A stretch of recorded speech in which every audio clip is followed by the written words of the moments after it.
નમસ્કાર, આપ જોઈ રહ્યા છો નેશન પ્લસ ન્યૂઝ. હું છું આપની સાથે હેતલ ભગત. પંચમહાલ જિલ્લાના હાલોલ નગરપાલિકા બહાર સફાઈ કર્મચારીઓની હડતાળને કારણે પરિસ્થિતિ તંગ બની છે. હાલોલ નગરપાલિકામાં વર્ષોથી ફરજ બજાવતા મહિલા અને પુરુષ સફાઈ કર્મચારીઓએ નોકરી કાયમી કરવાની માંગ સાથે 28 જાન્યુઆરી 2026 થી હડતાળ શરૂ કરી છે. આ કર્મચારીઓ અગાઉ 13 જાન્યુઆરી 2016 ના રોજ લેખિત રજૂઆત કરી હતી, પરંતુ વર્ષો વીતી ગયા છતાં નગરપાલિકા દ્વારા કોઈ નિર્ણય લેવામાં આવ્યો નથી. સામાજિક એકતા જાગૃતિ મિશન અને અખિલ ભારતીય શ્રમિક સંઘના નેતૃત્વ હેઠળ અંદાજે 60 થી 70 સફાઈ કર્મચારીઓ નગરપાલિકા બહાર ધરણા પર બેઠા છે.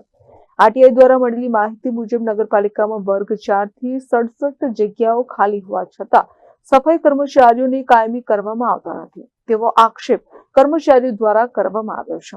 સફાઈ કર્મચારીઓએ ચીમકી આપી છે કે જો તેમની માંગ વહેલી તકે સ્વીકારવામાં નહીં આવે તો તેઓ અનિશ્ચિત સમય સુધી આંદોલન તેમજ અન્ન ત્યાગ આંદોલન કરશે, જેના કારણે શહેરની સફાઈ વ્યવસ્થાને અસર થવાની શક્યતા છે.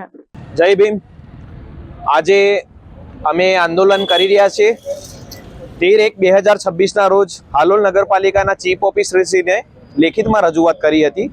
અમારી માંગણી એ છે કે હાલોલ નગરપાલિકામાં સફાઈ કર્મચારીઓ ઘણા વર્ષોથી કામ કરી રહ્યા છે, તેમને કાયમી કરવામાં આવતા નથી અને નગરપાલિકામાં અમે આરટીઆઈ કરી હતી. આરટીઆઈમાં સ્પષ્ટ અમારી પાસે પુરાવા છે. તેમાં લખેલ છે કે મહેકમ ખર્ચ 33.34% છે, જે સરકારશ્રીની મર્યાદામાં છે અને નગરપાલિકામાં 67 જગ્યા ખાલી છે અને 67 જગ્યા ખાલી અને મહેકમ ખર્ચ સરકારની મર્યાદામાં છે તો કર્મચારીઓનો સમાવેશ થાય તેમ છે.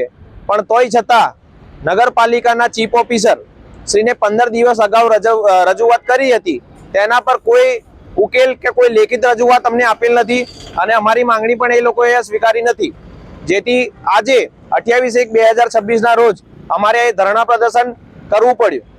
કિરણ Gohil, Nation Plus News, Panchmahal.